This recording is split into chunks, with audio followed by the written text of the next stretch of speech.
Hey, hey, hey, everybody. Welcome to the weekly Nintendo News Roundup Live each and every Friday night. The All In Crew breaks down the week in Nintendo news. Good to see everybody. Good to see you, Eric. How you Good to see doing? you, my friend. Good to see you, my friend. I know we're going to be doing a giveaway here in a few minutes, but I feel like I win a giveaway every week because I get to host All In with you. Aw, that's so very sweet of you to say. I feel the hmm same way. Eric, we do have a giveaway to do tonight, and good to see people already here in the chat tuning in for the giveaway. Hi, Carcia. See you there in the chat. So we're doing this live thing as we always do every Friday night, of course. What we do here is we break down the weekend Nintendo news. Tonight is a little bit of a special night because, of course, we are doing our Unicorn Overlord giveaway, and I know a lot of people are waiting to hear about that. But we do have one very important matter of business to attend to first, Eric. I think you know what that is. I do. I do. The people who are themselves so amazing, you could equate them to unicorns Yeah, and overlords. The and unicorn overlords. overlords in our heart. Our patrons. We open all of our podcasts by thanking our patrons at patreon.com/allinpodcast. Huge thanks to the friends and supporters over there who make all of this stuff happen. Starting with our Golden Banana Bunch, we need to thank Rob Yapel, Sean O'Baggins, Ashton, Tim A, aka NeoPrime33, aka Nintendo Dad number 4, Phelan Ward, Bill Tucker, Marcus O'Neill, Liam D, Gamer Jason, Andrew Wilkins, Foolish Fuji, Alan, Look to the Cookie, Solo, and SAZ. Big thank you to our Golden Banana Munch. You can get a 7-day free trial to the Golden Banana tier and see what all the fuss is about for yourself. We put up exclusive content up there every single week. You can check it out for free. True story. So thanks to them. Moving into our Triforce tier.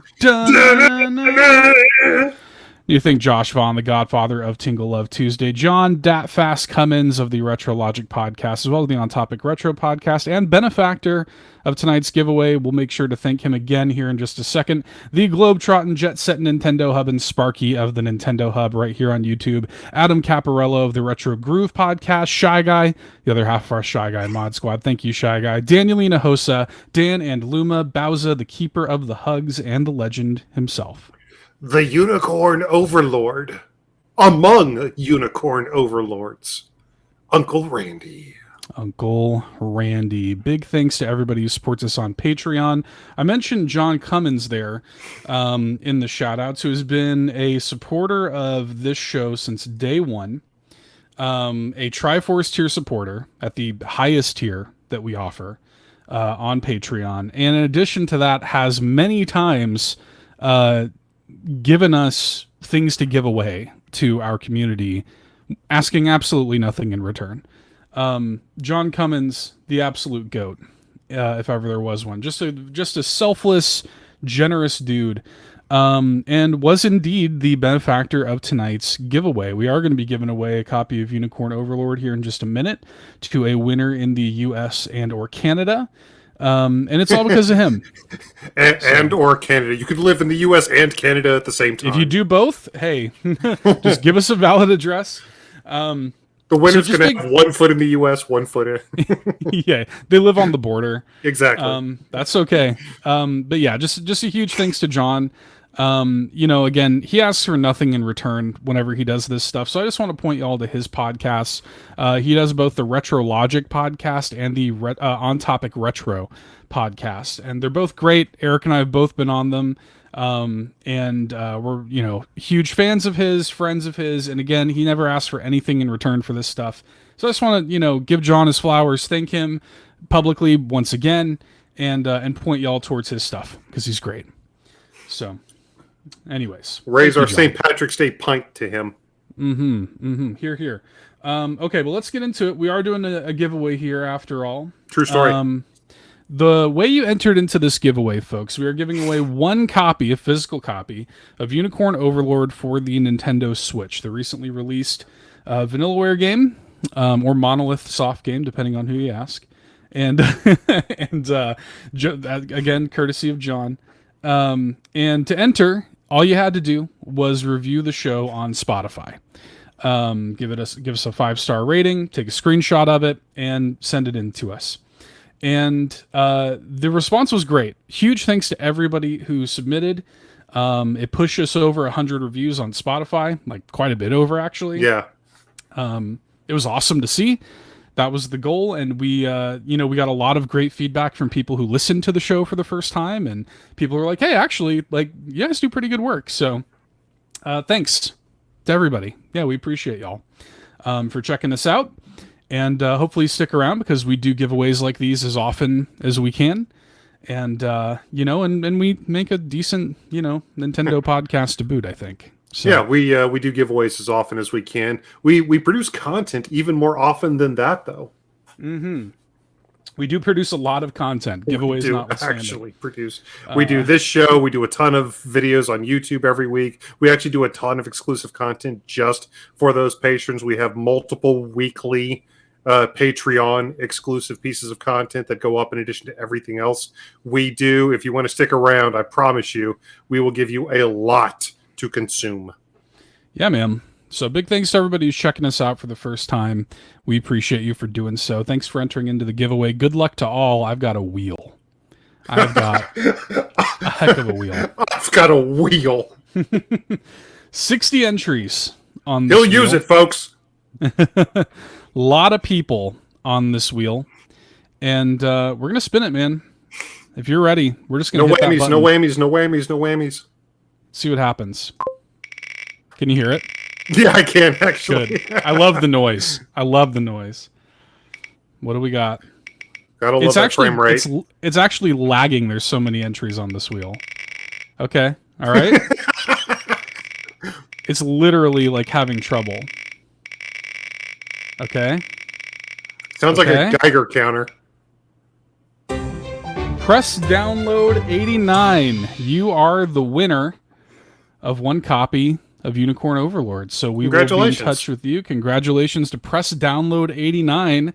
Thanks again to everybody who entered. We will, get in touch with you. And as long as you're in the U.S. and Canada, you give us a U.S. and Canada mailing address, we will get you hooked up. So we'll get in touch with you soon. Press Download 89. Big thanks. Appreciate you. The winner. Thank you to all that entered, and we really appreciate it again, as Seth said. And again, we try to do these as often as possible. Let's go. The Don Rob here in the chat. Love y'all's content. I'll be hitting up the Patreon soon. Came through Carpool and love Seth's content there. Love the podcast from last week. Thank you very much for checking us out here at the Don Rob. I appreciate you, my friend. So yeah, press download 89. You are the winner. JT, it looks like, here on Twitter. Location is Gym City, so we're gonna have to find out if that is in the U.S. or Canada. But we'll be in touch. And congrats, you've won Unicorn Overlord. Thanks again for entering, everybody. Take that to the gym. That's right. Cool. Well, Eric, with that out of the way, no shortage of stuff to talk about tonight. True story. Yes, it's been a weirdly big week. We kind of thought this might be a little bit of a lull before Princess Peach Showtime releases next week. However, we certainly have plenty to talk about, my friend. So let's talk about it. We got, of course, Mario Day. Mario Day happened on Sunday. And, we didn't really know what to expect from Mario Day. There's some rumors floating around. But turns out it was a pretty big day, actually. They got a little, put out this little video that's about 2 minutes and 49 seconds in length. A lot of news crammed into this thing. Yeah, they do a lot with a little time. And, I mean, Nintendo came out on a Sunday, dropped a little new mini presentation. I knew we were getting something because Nintendo was actually kind of hyping up Mario Day. They were releasing little Mario vignettes about all the different Mario games that you can play on the Nintendo Switch leading up to the day. So I knew there was going to be something on Mario Day, but we just didn't know what. There were some birds chirping out there. But turns out what we actually got was news about a new forthcoming movie, a quote-unquote return to the world of Super Mario Brothers from Nintendo and Illumination. Not announced as an outright sequel to the Super Mario Brothers movie specifically, but apparently it is already being storyboarded and quote-unquote close to starting animation. We had, of course, good old Shiggy and Chris San in attendance to talk about it. The movie's coming out April 3rd, 2026. Details are scarce. We know that the same directors from the first movie are coming, but we don't know really anything beyond that.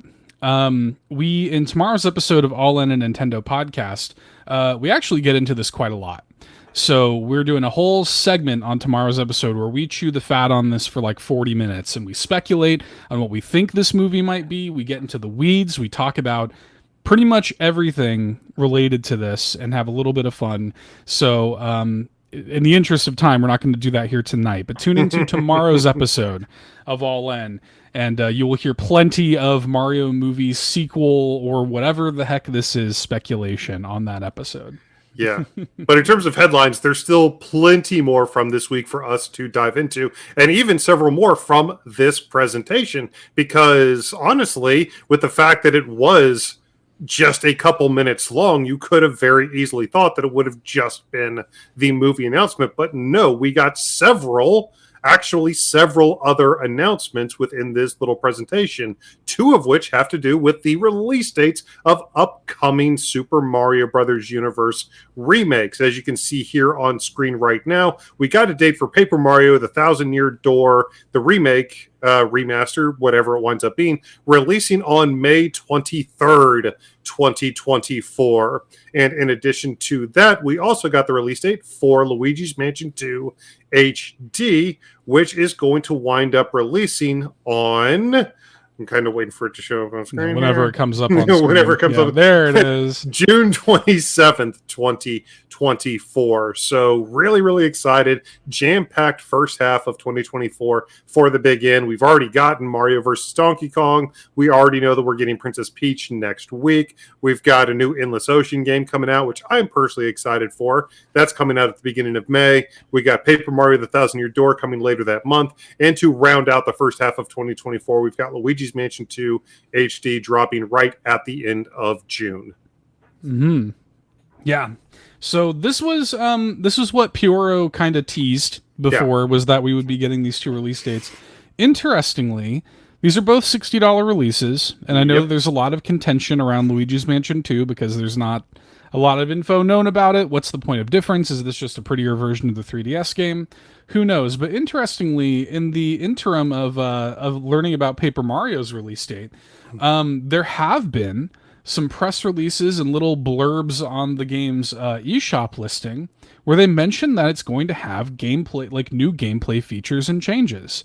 And that's interesting because that means that it's more than just a simple upres, make it prettier and release it. And to be honest, if there's a game that could use that kind of treatment, I think it's this. There are quite a few things I would tweak about Paper Mario the Thousand Year Door. That's what makes me the most excited about all of this, is like the notion that we're going to be tweaking things. Yeah. I'm into that. Yeah. So. Nintendo's typically pretty good about adding new content or gameplay tweaks. They're certainly not above just a straight facelift. I think that's what, aside from the joystick controls, I think that's mostly what Metroid Prime Remastered was. Mm-hmm. But I mean, I'm here for it. Paper Mario the Thousand Year Door is already one of the most famous games, one of the most famous Mario spin-offs that Nintendo has ever released. There was a ton of hype around the re-release of this game. So if they're giving us even more reason to check, I hope they do enough to warrant the price tag. I think at the end of the day, that's just what people are looking toward. They see, this was a game that came out so many years ago, and here it is. Just in what we've seen of it so far, it basically just looks like a port being released at full price. So the more we learn about what's actually being tweaked, what's actually being changed, the more Nintendo can actually justify that price point. And we've got plenty of time to learn about that. The game's still more than 2 months out. I imagine that within the next month and a half, we're going to get some, a 9-minute like overview trailer or something. Probably. Yeah. Going over what some of that stuff means for me and for a lot of people. Like, I love the Thousand Year Door. I think it's great. But it does have a lot of backtracking and a lot of padding. So a simple, like, proper fast travel system in this game would work wonders. And I'm kind of hopeful that we're talking about tweaks of that level. Because, interestingly, like, they don't call this like Paper Mario: The Thousand Year Door HD, like Yeah. they call Not Luigi's deluxe Mansion or 2. yeah. Yeah, but they like Skyward Sword is another situation where they tweaked that game significantly. It's the definitive way to play that game, yet So it good. is it is just called Skyward Sword HD. So the naming conventions for this stuff make no sense at all.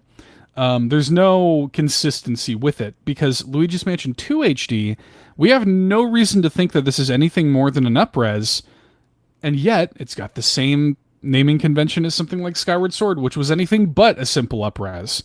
So I don't know. I am trepidatious about Luigi's Mansion 2 in particular, being a $60 release. But it remains to be seen. Maybe they're going to come out and say, hey, there's a ton of new content to really justify it. So, Well, look at the release date for Luigi's Mansion 2. That's going to be right after Nintendo's June presentation. We're probably going to have some maybe. Nintendo Treehouse Lives. I imagine in the couple weeks before that game comes out, we're going to see a lot of media and probably a lot of hands-on gameplay of Luigi's Mansion 2 HD. So I'm sure that's what Nintendo's plan is at this point. At least I kind of hope so. I mean, the timing really kind of lends itself to that pretty perfectly.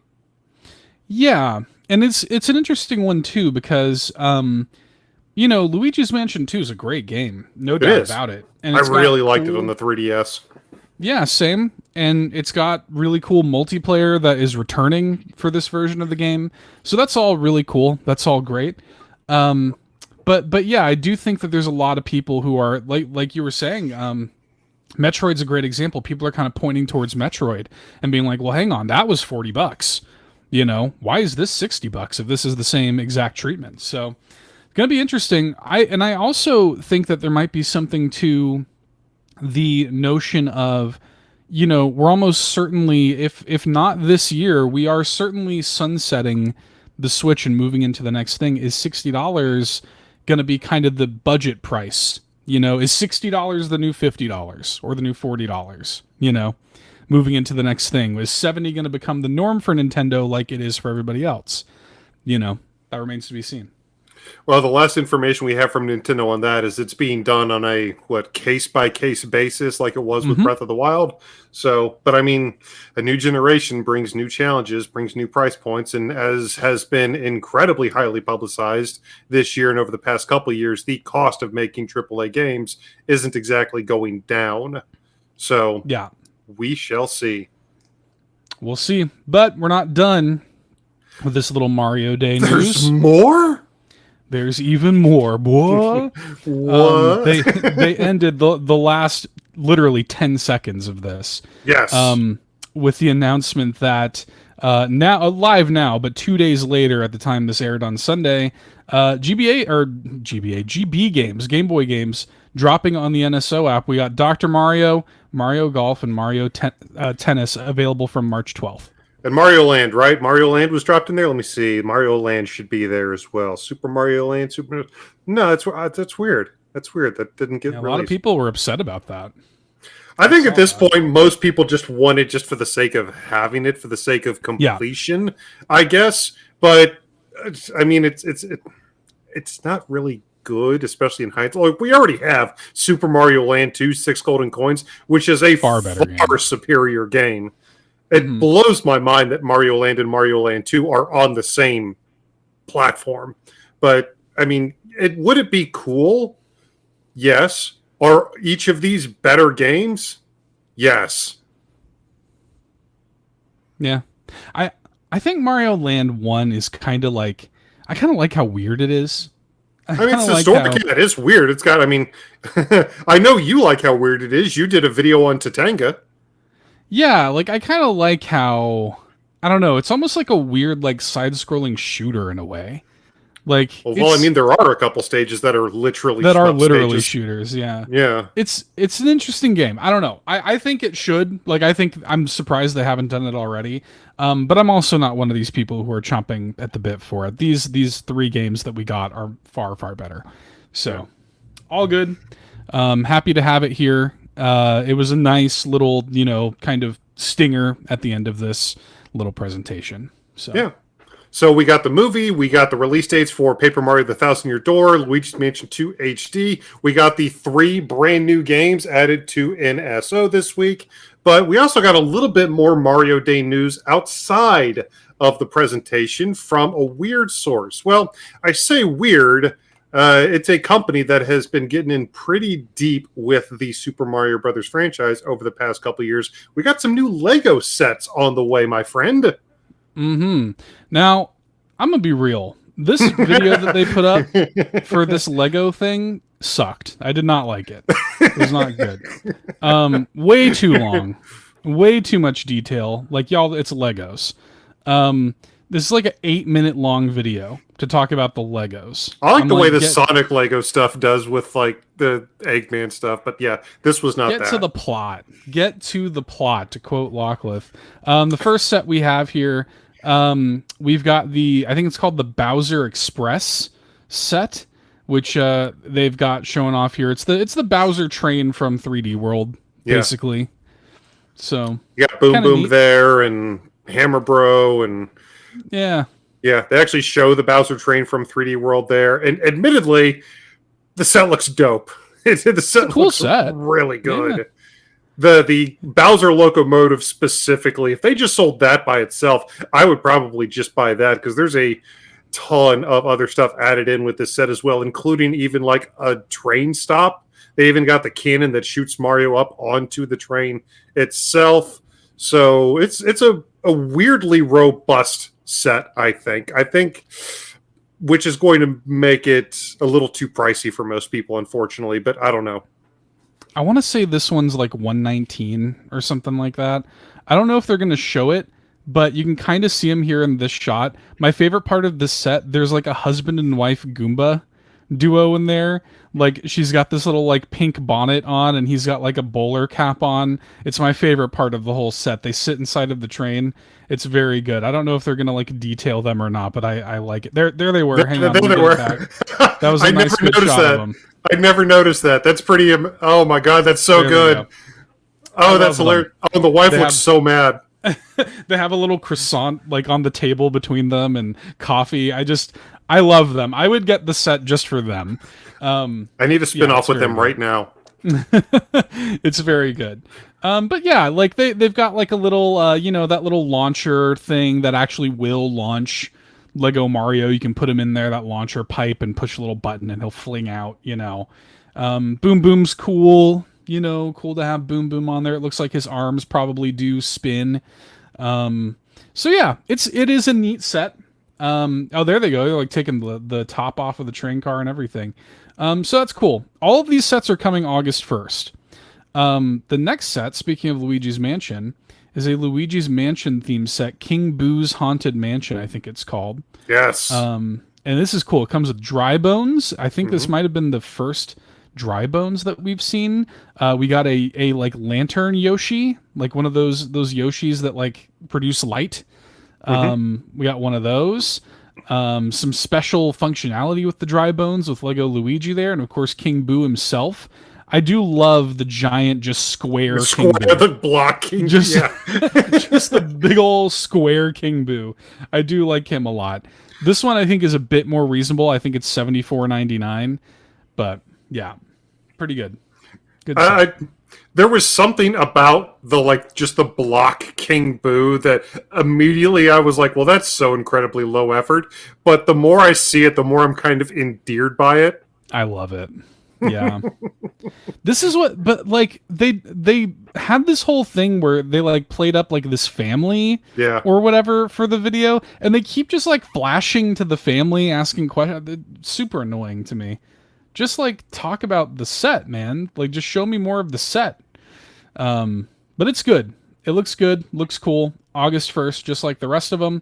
We've also got this. I think is the most affordable of the offerings. This is the I think it's Roy. Yeah, Battle with Roy at Peach's Castle set. Which is kind of a miniature version of Peach's Castle. You got Roy there. You got Toad there. Roy's got a chain chomp on a leash. Kind of neat. Yeah, it's fine. Because they were never going to have the Brutals in there, so you might as well have Ray doing that. That's true. Yeah, you're not going to have the brutal set. This is a little more, I think, you know, a little more evergreen to have the Koopalings involved. Yeah. Again, this is a simple set. I think this is also the least expensive of the three. So yeah, this is a neat one. The big one though was the tease they showed at the very end. Oh, There's yes. a very exciting tease there at the end for what's coming in 2025 with Lego and Super Mario. The tease of Mario Kart coming, and the silhouette of a Lego Mario Kart there.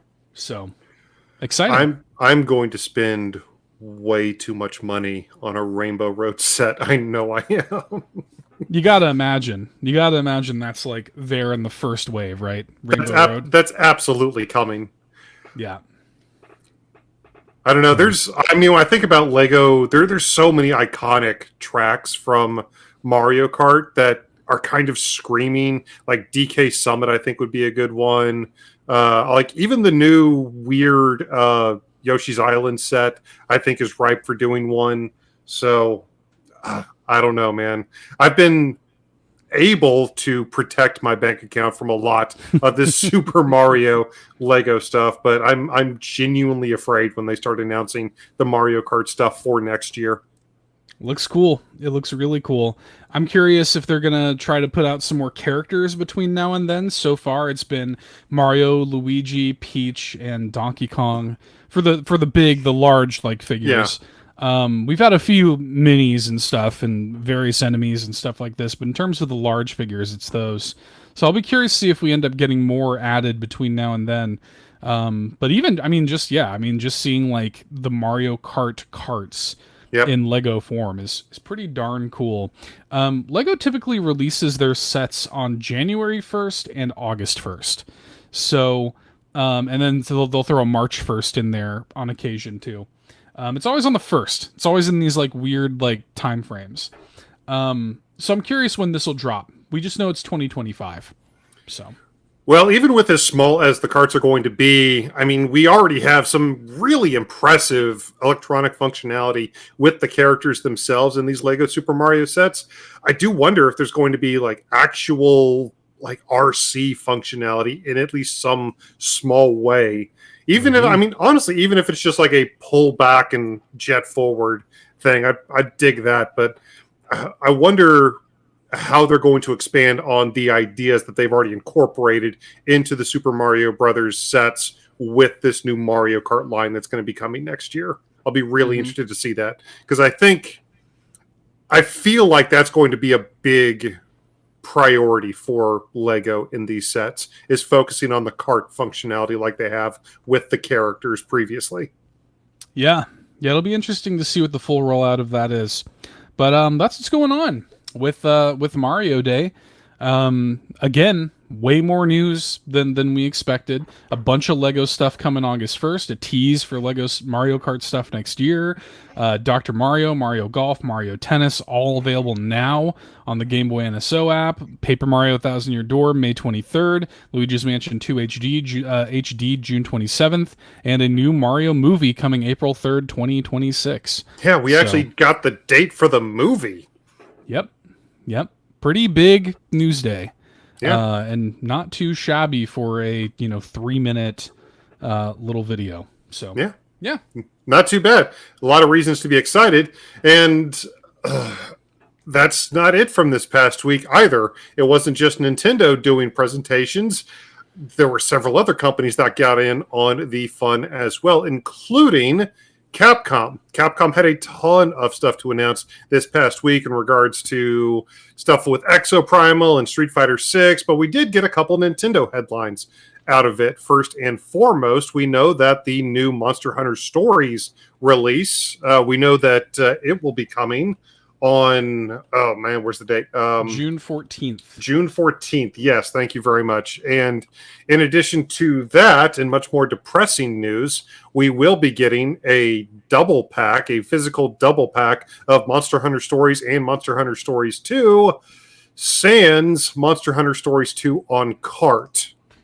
I will say this is unfortunate. Yeah, we're seeing footage now from the first Monster Hunter Stories. coming to Nintendo Switch, and it looks cool. And again, this is Capcom's continued efforts to bring their 3DS games over now that the 3DS is as well and truly past its era. We've gotten a lot of Mega Man games. We've gotten a lot of the Ace Attorney games. So I'm glad that this one is coming over as well. Also, the first time it's ever come over to the States. This was previously Japan only. So that, and it's fully voice acted. There's a lot of additional content to it. It's cool that we're getting it. It's coming pretty soon. There's going to be some excitement about it. It is a bit of a bummer that, they're putting out the physical like double pack, and Stories 2 is not even present on the cart. I don't really know why that is. Seems like kind of a waste of time. If you're going to do it, you should do it. But hey, it is what it is. It's still cool. It's still cool that this is happening at all. But as somebody who already owns Stories 2 digitally, it's like, I might as well just get the first one digitally if I'm going to get it. So, yeah. Yeah. But regardless, if you're looking for a reason to get into the Monster Hunter franchise in some way, shape, or form, the Stories franchise is not a bad way to do it. But there is certainly a couple of core Monster Hunter games on the Nintendo Switch that Seth and I highly recommend, especially Monster Hunter Rise. Yeah, Rise is great. Yeah. But great stuff. Weirdly, as part of this whole Monster Hunter thing, this was all due in celebration to the 20th anniversary of Capcom's arguably now flagship franchise. They counted down the top 20 monsters as voted on by the fans, and I've got to say the top 3 were actually very surprising to me. Yeah, I kind of speculated this on the show. Like we were talking about this, was it last week or the week before, and like I know the obvious choice would have been like Rathian or Rathalos. So I bet it's going to be weird stuff. I bet it's going to be stuff that we don't even see coming. And to be honest, the first one doesn't super shock me. Yeah, that's probably the most understandable. Well, I don't say understandable. It's probably the least shocking. Yeah. Yeah. So the top 3 most popular voted monsters for the 20th anniversary of Monster Hunter were number 1, Zinogre. Shocky boy. Number 2, Nergigante, and number 3, Lagiacrus, I guess. Which I think is from Monster Hunter 3. If I'm not mistaken. Never played that one, but I think that's which one that one's from. Zinogre, yeah, that's my favorite monster also, I think, or at least one of them. That would be in my top 3 as well. But yeah, the other ones are surprising. They're fun, like fun fights and stuff, but yeah, not hide nor hair of any of these kind of classic, Monster Hunter monsters. No Kuliyaka love apparently. No Kuluyaku, no Puke, nothing like that. I actually like Puke. Yeah. No Arzuros or Jagras or anything like that. That people, I think I compared this to Greninja when we were talking about this. It kind of reminds me of that. It kind of reminds me of like Greninja's popularity, like the sort of, I don't know if you want to call it recency bias or whatever. But yeah. Interesting. Could have also been super easy to put an Elder Dragon at number 1, but no, I mean, Zinogre. So fair play. Yep. Fair play. I feel like I need to go get some Zinogre armor now. That's the armor that I was rocking in Rise for a long, long time. So yeah, very cool. Yeah, we had the Capcom highlights thing. Not a lot of Nintendo news. Most of the stuff that is Nintendo related was from this Monster Hunter showcase. But the big headline here is Monster Hunter Stories dated for June 14th. So please be excited about that. A couple other little headlines here to hit on, Eric. This is a quick one. So the Pokemon Company has established a new subsidiary called Pokemon Works. This was established as of March 4th, 2024, just a couple weeks ago. Nothing official is known about what exactly the purpose of this subsidiary is as of yet. Pokemon Company has not issued any sort of statement detailing what this thing is going to actually do. It is worth noting, though, that it is located in the same building as ILCA, so speculation is already rampant. ILCA, for those who don't know, are the developers they worked with for Brilliant Diamond and Shining Pearl. So there's speculation already rampant that, hey, are they basically just like saying, we have some ILCA people and you're going to be working under the Pokemon Works banner to continue to make Pokemon remakes for us. That could be what this is. We don't know. That was my initial thought, is it's basically just going to be like a Pokemon Company liaison to Ilka as they work on the inevitable Gen 5 remakes. I mean, we've gotten remakes already for Gens 1 through 4. Black and White is currently the one in the queue, and I imagine it's already being worked on in some way, shape, or form. That was my first thought, is this Pokemon Works thing is just essentially the Pokemon Company contingent at Ilka. I bet that's exactly what it is.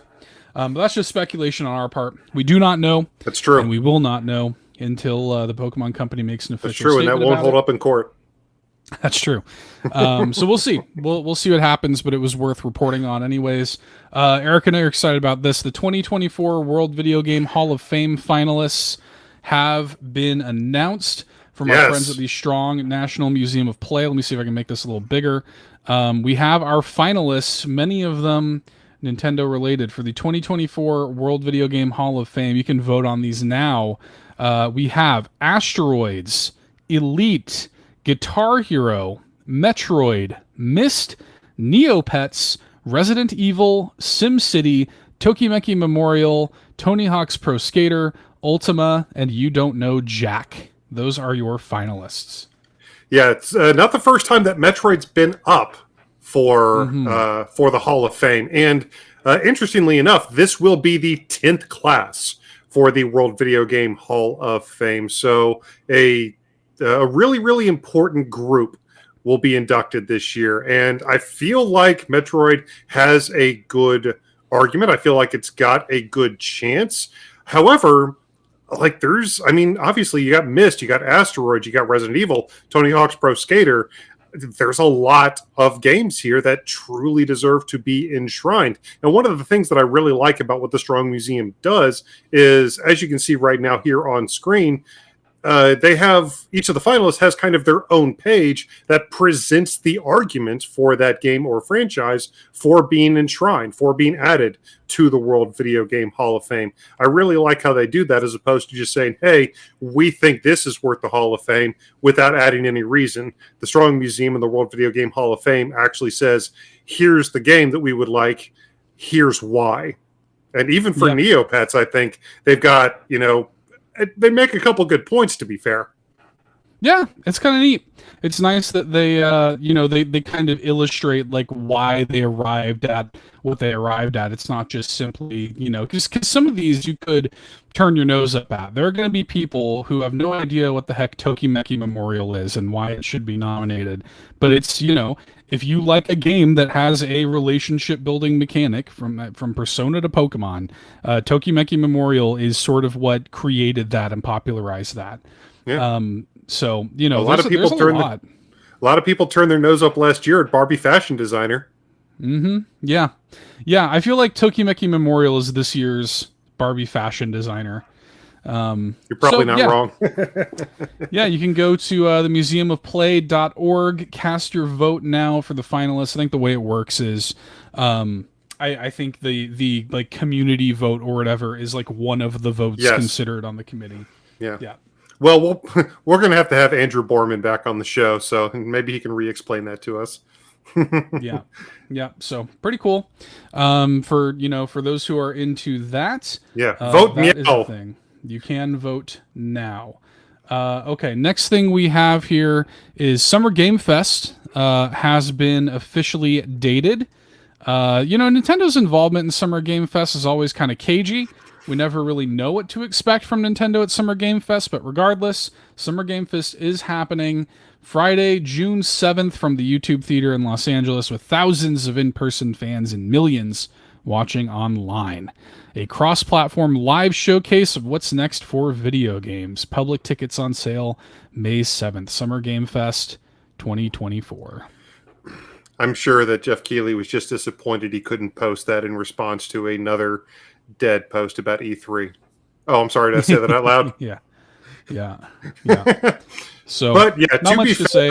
Summer Game Fest is, I don't want to call it a replacement, but it has kind of taken that big marquee June kind of video game Christmas time frame, and there has been a lot of very big announcements at Summer Game Fest over the past few years, and I assume there will be some big ones at this year's Summer Game Fest. And even if they don't come directly from Nintendo, there are still quite a few games announced here that do wind up coming to Nintendo's handheld hybrid. So regardless, I'll be watching.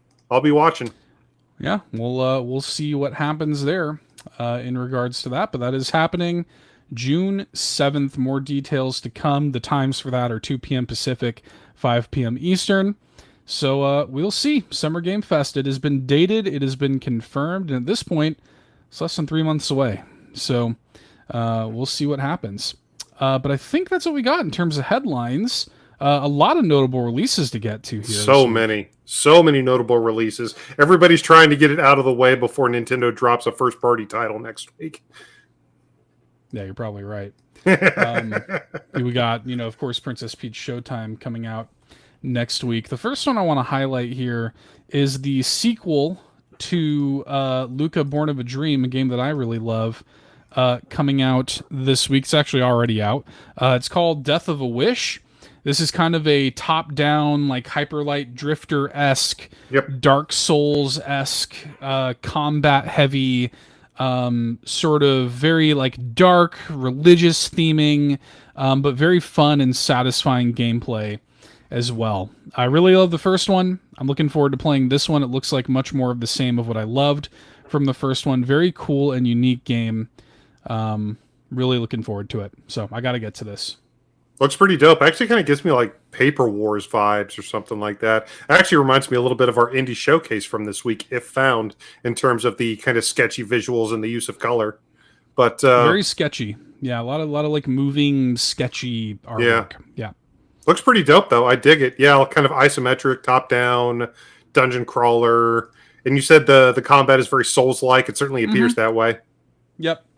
Very, very Souls-like in terms of the combat. So Death of a Wish, definitely worth taking a look at. New Contra game came out this week. Contra OG, Operation Galuga. OG, yes.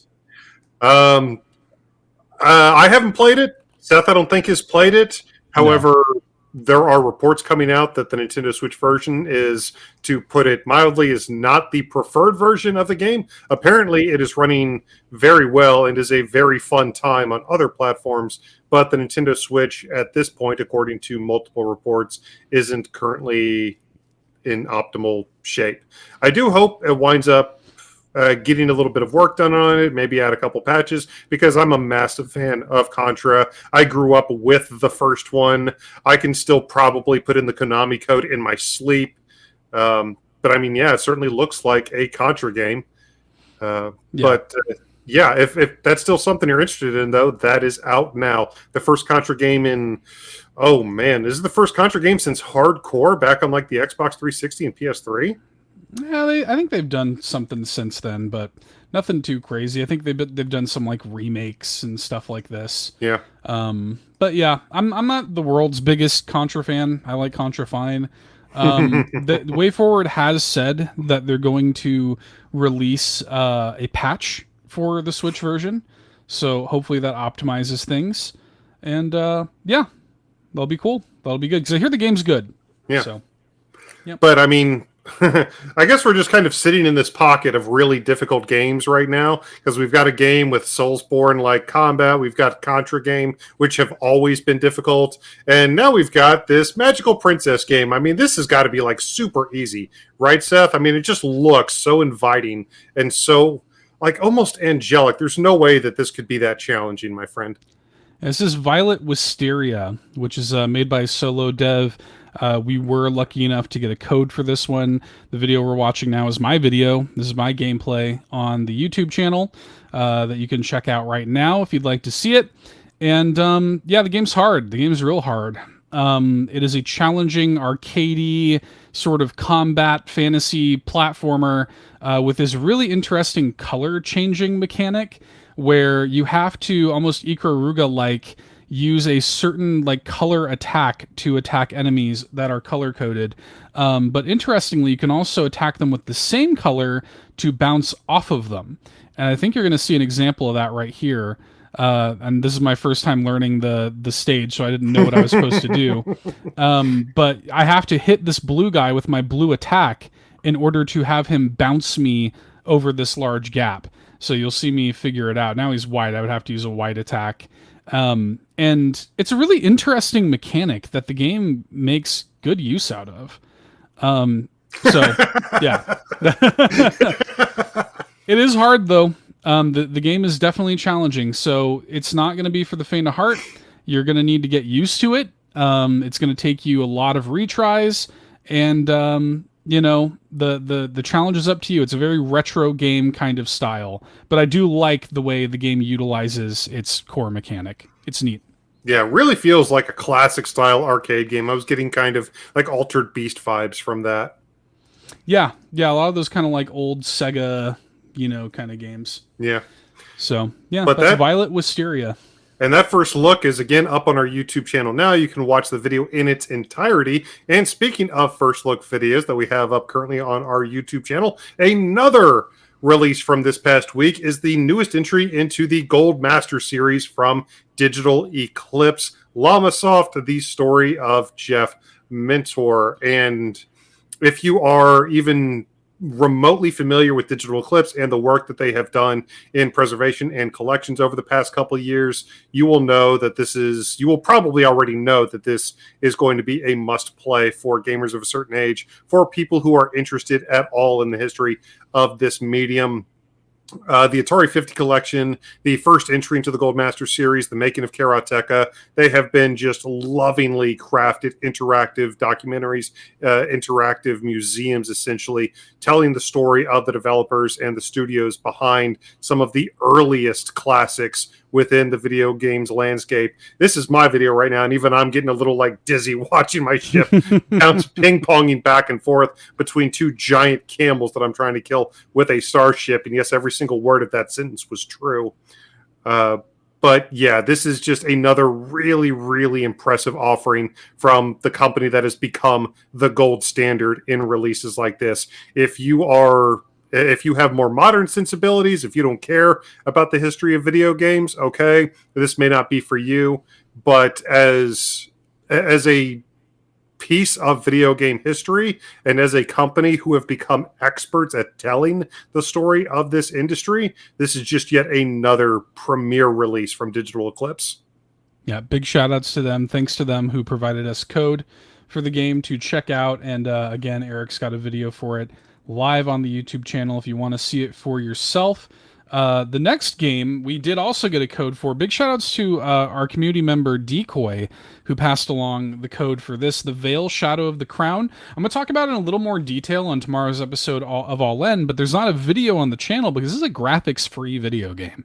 There's almost no visual element at all because it is a fantasy role-playing game where you play as a blind princess. And so the game is done almost entirely with audio cues. So they're very like faint, sort of like dots that you can kind of see. But for the most part, there are no visuals to the game whatsoever. So, as you can imagine, doesn't lend itself well to a YouTube video. But it's a very cool, very unique game, and I love what it's done for accessibility and the kind of window it gives you into the everyday struggles of blind people. Very, very cool. And like a proper RPG that they're apparently making a sequel to. So very neat. I was pretty impressed with it. I'm looking forward to playing more. Yeah, play that one with headphones. Yes, the headphones are almost a must because it's like directional. Like you need to know the direction that the things are to you. So it's a cool game. That's the Veil Shadow of the Crown. The next one, Death Trick Double Blind, which we saw at an indie show. I think the last Indie World Showcase we got. That sounds right. Guy on there. Yeah. To be completely honest, when it comes to the Indie World Showcases, this one didn't blow my socks off. But, I mean, it's out now and we can see for ourselves if it blows our socks off. But it's got this weird kind of visual novel meets card magic style. There's this mystery going on at a circus and you're trying to discover it and weirdness ensues, essentially. Yeah, it looks like a detective game. Looks like you're doing a little bit of the point and click, hunt and peck, Ace Attorney stuff. They even have a very clear, like, was it contradiction? I think, rather than objection. Yeah, contradiction. That's pretty funny. I can get down with that. Pretty good. So I don't know. I'm interested. I don't know when I'm gonna have time to play it, but I am interested in it. One that I know you're pretty excited about: Star Wars Battlefront Collection. I am, oh man, talking about a game that hasn't really had a very good launch, but I still really want to check this game out. I'll probably wind up doing it this weekend. There's already been a lot said about the first couple days of the Star Wars Battlefront collection across multiple platforms. I shall return next week with a few first-hand offering, so I can hopefully let you guys know how the game plays both in local and online on the Nintendo Switch version. A lot of what I've seen has to do with the PC port of this game. So again, this is something that I was incredibly excited for. I have so much love for the original couple Battlefront games from the GameCube PS2 era that when they announced this, like, this was one of my hypest moments from last month's Nintendo Partner Showcase. And I mean, as you can see there, it's so full of Star Wars goodness that I mean, I still want to play it. Even after everything that I've heard already, I still want to play it. But like I said, I shall have first-hand accounts of this game next week. Yeah, we'll see what happens. Aspire, the developers, have already issued a statement saying, hey, we're going to keep working on it. We know there's issues. And honestly, firsthand accounts from people in our community. We shout out Decoy earlier. He was playing it today, and he was in the Discord talking about, hey, I've actually had no issues with it on Switch. So it sounds like your mileage may vary, but we know people who have had some good experiences actually with the port. So here's hoping, man. They're good games, and they're So worthy good. of good ports, and they're out now. Absolutely. Absolutely. Coming up next on this ridiculous list of notable releases just from the past week is a new game called Guilt, Gylt. Yep, this is a kind of like survival horror kind of thing, a little nightmares ish looking, kind of like your third person, kind of little nightmares style thing. Pretty scary, pretty intense. I've not played it. I know that the backtrackers in the carpool gaming community played it a couple months ago, and the reception seemed to be contentious. But it looks kind of neat. If you're into kind of scary stuff, it looks like it might be kind of neat. So We certainly enjoy the little bit of a little bit of the spoopy here at All In. So if you check it out, let us know. yeah, let us know. That's Guilt, Gylt for Guilt. It's not Gelt, not Hanukkah, but Guilt. Next up, we got the next game in the like radio nostalgia series. Yeah. High Water is now out on Switch. That's pretty cool. Yeah, from the same studio that brought us the Cub that just recently came out, as well as it's not called Golf Club Wasteland anymore. It's called what? Golf Club Nostalgia. Golf Club Nostalgia, yeah. So the same studio that brought us those two wildly different titles has now just dropped High Water, a more tactical game in the series. Yeah, it looks like. Let me see if I can find it on screen here if they're going to show it. It looks like the actual gameplay, like you have these moments where you're kind of top-down isometric exploring the area, but then there's like strategy, like grid-based strategy combat in the game. Yep. It looks really interesting, and these games are all. I mean, we had Golf Club Nostalgia, as it's called now. We've had the Cub, which itself just came out a couple months ago, and now this, all within the same interconnected universe, all very different gameplay genres. So definitely want to check this one out. Yeah, I do too. I mean, Radio Nostalgia from Mars alone is worth checking out. But yeah, very, very interesting. This connected world with these three wildly different gameplay styles. It's just inherently fascinating. And again, you and I really enjoyed Golf Club Nostalgia. You have a video up for the Cub on the YouTube channel already, so people can check that out. And yeah, I hope we get the opportunity to check out High Water here soon. Yes, indeed. Another game that we have a video for on the YouTube channel, another game that we very graciously got a code for earlier this week is Rebel Transmute. And y'all, this game's awesome. I'm just going to show it to you a little bit. Seth is in love. I love this game. I've only put a few hours into it. It's just been a busy week, but early impressions are very strong. This is a kind of deconstructed, no nonsense Metroidvania, kind of in the style of Metroid One. Much more fast paced and fluid than Metroid One, but still very much in that style. Made by a solo dev over the course of 5+ years. And again, I'm going to get into it in a little bit more detail on tomorrow's episode of All In. But it is real good, you guys, and I've just been having a blast with it. Again, big thanks to the publisher who passed along the code for it. I played about the first 40 minutes of it on the YouTube channel, and this is the one where I'm like, okay, I got to fit this in. I got to try to beat this before Peach comes out because I'm way into it. It's great. Super Zeo Drifter vibes.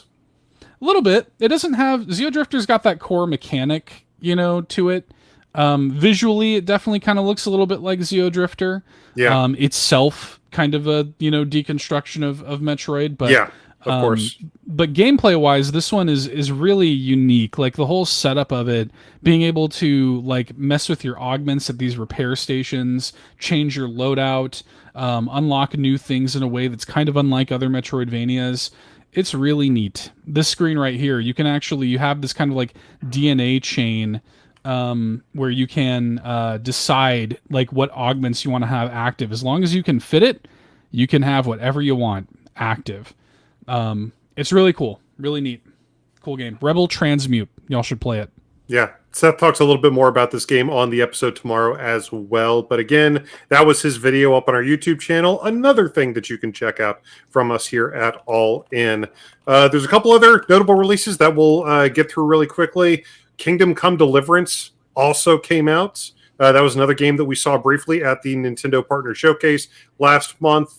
I'm not super familiar with it, to be completely honest with you. I know it's a kind of high fantasy game where you play in first person, and I don't want to just be reductive and call it like Skyrim Light or something, but if that gives you kind of an idea of the type of mechanic and setting that you're looking at, it is a fairly apt descriptor, at least. Yeah, this is Game Explain's video we have up here. This is the Switch version of the game, and from what I understand, it's actually a really good port. So if you're interested in playing Kingdom Come Deliverance on the Nintendo Switch, it sounds like it's not a terrible way to do it. We see is that guy you're fighting just glitches right through a female NPC in the middle of the fight. Yeah, it probably has some measure of jank, but it looks like it runs I'm sure. just fine, you know. So, yeah, I'm sure that'll be cool to some people. I have no, knowledge or love of Kingdom Come, but I know there's some people who will be into that. Last game to shout out here this week, Rainbow Moon, which came out apparently a decade ago on other platforms, is just now making its way to Switch. We did get a code for this earlier today.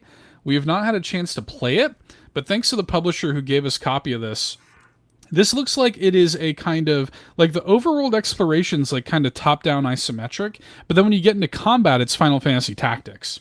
Yeah. I mean, straight up. So it looks kind of neat. The reviews that it's had in the past have been pretty solid. And I don't know. Looks kind of cool. I vaguely remember when it came out all those years ago. It gave me really big Nippon Ichi vibes. It felt like Atelier, or it felt like one of the RPG series that they would have put out. But now we have it here on the Nintendo Switch, and I think both a normal and a deluxe version. I think there's actually multiple ways that you can buy the game on the eShop right now. And I mean, there's some really good tactics-based games on the Nintendo Switch, but if you're a fan, it's certainly worth checking out. Yeah, I'm going to check it out. I'm going to put out a video probably early next week on the YouTube channel, so look out for that. Rainbow Moon looks pretty cool. And it's out now. I think there's the sequel's called, I think, Rainbow Skies, and I think you can buy a double pack, because I think that one is also on Switch, but the first one is now on Switch, Rainbow Moon. So yeah, it was a pretty big week for releases. Absolutely. But let us know what you guys are playing. There's a ton of stuff that's come out just in the past couple months, much less the past week. So let us know what you guys are up to this St. Patrick's Day weekend. Reach out to us on Facebook at All In Podcast, on Twitter at All In Podcast. If this is the first time you're joining us, we would love to have you join us over in the Discord as well. We have an amazing community over there, incredibly inviting, safe space, incredibly positive. If you've got any questions, We've got your answers, and we've got your friends over there. So come join us over in the Discord. We would love to have you. But in addition to all of that, in addition to, by the way, thank you for joining us on YouTube, watching us here. We've got a ton of video content, as we've been saying over and over again these past few minutes. So if you're watching us on YouTube, go ahead and like, subscribe, click the bell for notifications so you never miss another video from us. If you're watching us on Twitter right now, thank you for watching. But go ahead and mosey on over to YouTube and do the same. Because in addition to all the content that we've already talked about, as we talked about earlier, we even create a ton of exclusive content for those patrons we shouted out at the top of the show. That's right. Yeah, patreon.com/allinpodcast. That's the place to be. 3 tiers support over there. You again get a free trial for 7 days to the Golden Banana tier and see the exclusive content for yourself. We produce exclusive content every week, 2 exclusive podcasts, exclusive videos, and all kinds of stuff going up there on Patreon. So check that out. We appreciate you for doing so. If you also want to support the show, you can pick up merch, bit.ly/allinmerch. If you watch us on YouTube, it's underneath. Another great way to support the show. If you watch us on YouTube, like, subscribe, leave comments on the video. Very helpful. If you listen to this show on your audio feed, your 5-star ratings are hugely appreciated. Quick, easy, and free way to support the show. And again, big thanks to everybody who did that for the giveaway. And we greatly appreciate it. It is the best way to get our show in front of the people who need to hear it. So thank you all so much for doing that. Yeah, that's specifically why we did that for the giveaways, because of how much it helps the show and helps it get in front of the people who would like to see it. If you have done that, if you have picked up a piece of our merch at bit.ly/allinmerch, if you have become one of those legendary patrons, if you have even just shared our content across this vast internet of ours, and especially to all of you who gave us reviews over this past week, Seth and I would like to extend to you an incredibly heartfelt namaste. Namaste, everybody.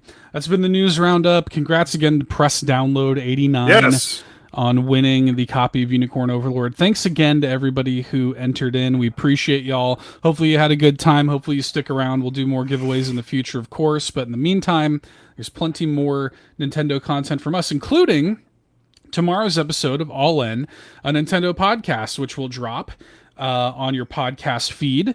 In tomorrow's episode, we're talking a lot about Mario. We're doing the top 5 Mario games that Nintendo will never release on Switch, but should release on Switch.